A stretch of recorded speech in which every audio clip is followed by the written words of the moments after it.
Well, it's just gone midday, which means it is once again time for the call. 10 stocks, 1 hour and 2 experts. We're going to give you the lowdown on exactly what you should do, buy, sell or hold with the stocks that you, our viewers, have sent in.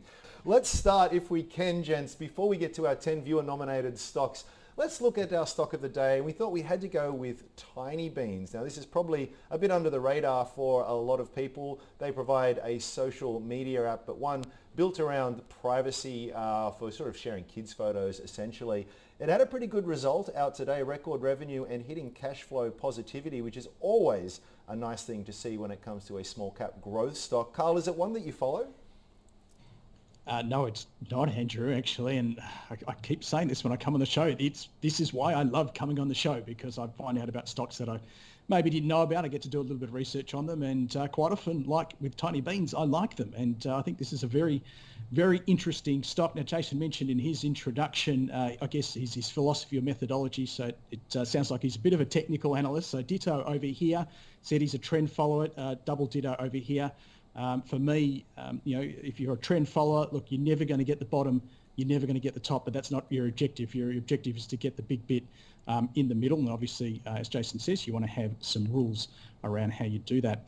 But I do like to look at the fundamentals as well. And for me, it's about finding the right stock at the right price, and the technicals help me determine when the right time is. So let's go through that checklist. I think this is the right stock. I think it looks very good. It's got a great product. So these guys do a photo journal / social media app for parents with, look, I was going to say young children, but maybe I've missed the boat. My kids are a bit older, but certainly I could imagine if this was around when I had very, very small children, I'd like to use it. So you can share your photos with a group, with a family, in a very, very safe way of doing it. But it's all about curate, not just collation, but curation now as well. So you get to make it look very pretty as well. And I know a lot of parents out there like to do that. And it's it's a photo journal essentially of their lives. So it's subscription based. It's a freemium product. You download it from the App Store. It's actually been Apple's app of the day twice in 2020.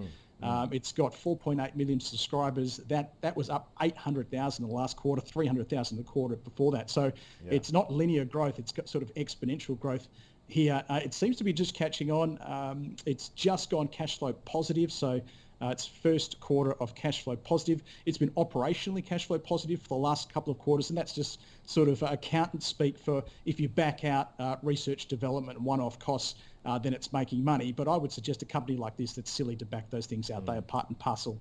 But look, it's on the right track.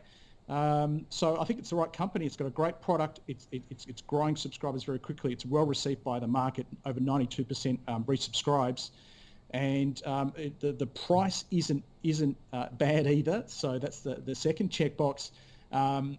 It's probably not going to earn any money this year. It'll probably break even this year on the current run rate.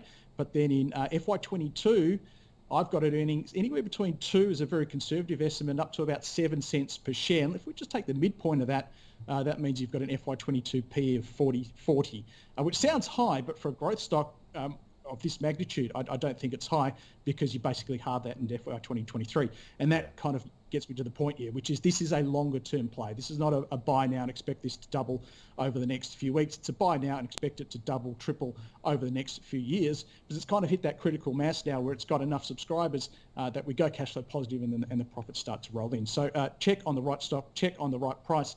Now it's about timing, and I don't think we're there on the timing. So we've got 2 out of 3 boxes right. The trend isn't terrible on the chart. I do have a long-term uptrend, but it's a fairly flat one. So I'd like to see a bit more excitement come into the chart here. I wouldn't buy it now because I want to see a little bit more momentum come in.